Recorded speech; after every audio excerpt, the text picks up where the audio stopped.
तुम्हें बच्चा पैदा करने की क्या जरूरत है? मेरी पत्नी बहुत परेशान थी क्योंकि मैंने आखिरी फैसला सुना दिया था। मैं सोचता था कि बुढ़ापे में मेरे चारों भाई हमारी देखभाल कर लेंगे, लेकिन उस रात मेरे सर पर आसमान टूट पड़ा, क्योंकि जिस भरोसे पर मैंने जिंदगी का सबसे बड़ा फैसला लिया था, वही भरोसा राख बन चुका था। बात उस दिन से शुरू होती है जब मेरी शादी के बाद घर में सब कुछ बदल गया था। मैं 5 भाइयों में सबसे बड़ा था और एक छोटी बहन भी थी। माँ का देहांत बचपन में ही हो गया था। पिताजी ने हमें बहुत संघर्ष से पाला था। मैंने ही अपने छोटे भाइयों को पढ़ाया लिखाया, उनकी फीस भरी, शादी तक करवाई। जब मेरी शादी नीलम से हुई तो पिताजी बोले थे, बेटा अब घर की जिम्मेदारी आधी तुम्हारी पत्नी की भी होगी। नीलम बहुत समझदार, सादगी पसंद और संवेदनशील थी। उसने घर की जिम्मेदारी ऐसे संभाली कि सब कहने लगे, नीलम भाभी के आने से घर में माँ की कमी पूरी हो गई।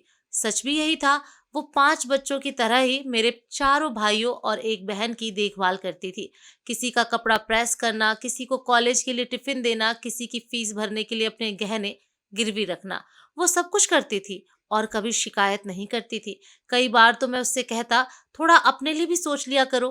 वो मुस्कुरा देती, ये सब मेरे ही तो बच्चे हैं। वक्त बीतता गया, भाइयों की पढ़ाई पूरी हुई, नौकरी लगने लगी। पर उसी वक्त एक दिन नीलम ने धीरे से कहा, सुनो, अब हमारी भी एक अपनी दुनिया होनी चाहिए ना, मतलब बच्चा। मैं थोड़ी देर चुप रहा, फिर बोला, देखो नीलम, इतने सारे बच्चे हैं घर में, 4 देवर और एक ननद, सब तुम्हारे बच्चे जैसे हैं, सब तुम्हारे बच्चे जैसे हैं, तुम इन्हें ही अपने बच्चे मान लो, हमारी जरूरत नहीं है। वो बोली, पर ये सब बड़े होकर अपने अपने घर चले जाएंगे, हमारे पास कौन रहेगा? मैंने मुस्कुराते हुए कहा, बुद्धू, जब ये सब बड़े होंगे तो हमारे पास ही रहेंगे, आखिर हमने ही तो सबको पाला है, बुढ़ापे में यही तो हमारी लाठी बनेंगे। वो कुछ कहना चाहती थी लेकिन रुक गई। साल दर साल बीतते गए, मैंने भाइयों की शादियां करवाई, बहन का भी अच्छा रिश्ता किया, पिताजी भी चले गए, घर अब खाली लगने लगा। सबने धीरे धीरे अपने परिवार बसा लिए। शुरुआत में सब आते जाते रहे, पर कुछ समय बाद आने जाने का सिलसिला भी कम होता गया। नीलम अक्सर खिड़की से बाहर देखती रहती थी। क्या सोच रही हो? पूछता तो कहती, कुछ नहीं, बस यूं ही। लेकिन मैं समझता था उसके दिल में एक खालीपन है। वो माँ बनना चाहती थी और मैंने ही उसे रोक दिया था। फिर एक दिन बड़ी खुशी की खबर आई, सबसे छोटे भाई का बेटा हुआ। पूरे परिवार ने जश्न मनाया। मैं और नीलम भी गए। नीलम ने उस बच्चे को गोद में लिया, उसकी आंखों से आंसू बह निकले। उसने बच्चे के माथे को चूमते हुए कहा, काश हमारे भी एक होता। मैं उसके पास जाकर बोला, अब भी चाहो तो, लेकिन उसने मेरा हाथ रोक दिया, नहीं, अब देर हो चुकी है। वक्त ने करवट ली। भाइयों के अपने घर, अपनी दुनिया, अपनी प्राथमिकताएं बन गईं। बहन अपने ससुराल में थी, फोन पर बात होती तो कहती, भैया कभी हमारे यहाँ भी आ जाओ।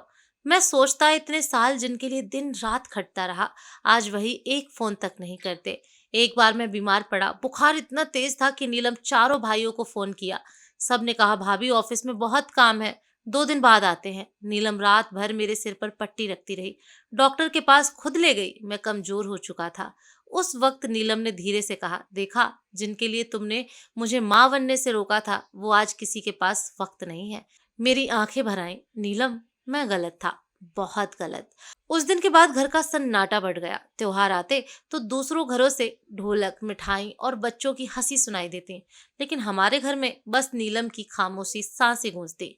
उसने अपने हाथों से पाले हर देवर को फोन किया, भैया बीमार हैं, अगर मिल सको तो आ जाओ। किसी ने कहा, भाभी बच्चे की परीक्षा है, किसी ने कहा ऑफिस की मीटिंग है, कोई नहीं आया। वो रात मेरी जिंदगी की सबसे भारी रात थी। मैंने नीलम का हाथ पकड़ा और कहा, अगर भगवान ने मौका दिया तो अगले जन्म में मैं तुम्हें मां बनने से कभी नहीं रोकूंगा। नीलम मुस्कुराई, अगर अगले जन्म में भी तुम मेरे पति बनना चाहो तो वादा करो, इस बार सिर्फ रिश्तेदार नहीं, अपना बच्चा पालोगे। समय बीता। एक सुबह मैं नींद से उठा। नीलम शांत पड़ी थी। उसका चेहरा सुकून भरा था, पर सांसें थम चुकी थी। मैं फूट फूट कर रो पड़ा। उसके अंतिम संस्कार में मेरे चारों भाई आए, सिर झुकाए खड़े रहे। मैंने कहा, नीलम के लिए इतना तो करो, उसकी अस्थियां वहीं विसर्जित कर दो जहां वो हमेशा जाना चाहती थी। सबने कहा, भैया अब हमें निकलना होगा, बच्चे स्कूल जा रहे हैं। मैंने अकेले ही अपनी पत्नी की अस्थियां प्रवाहित की। उस पल मुझे एहसास हुआ, मैंने रिश्ते निभाने में अपनी जिंदगी खो दी, पर वो रिश्ते मेरे लिए एक पल को भी नहीं रुके। अब इस घर की दीवारें नीलम की तस्वीरों से भरी हैं। रोज सुबह मैं उसकी फोटो से कहता हूँ, तुम सही थी नीलम, अपना बच्चा होता तो शायद ये सन्नाटा ना होता। और अब जब कोई मुझसे पूछता है, बाबूजी आपके बच्चे कहाँ हैं, तो मैं बस मुस्कुराकर कह देता हूँ, सब अपने-अपने घरों में हैं, लेकिन मेरा घर अब खाली है।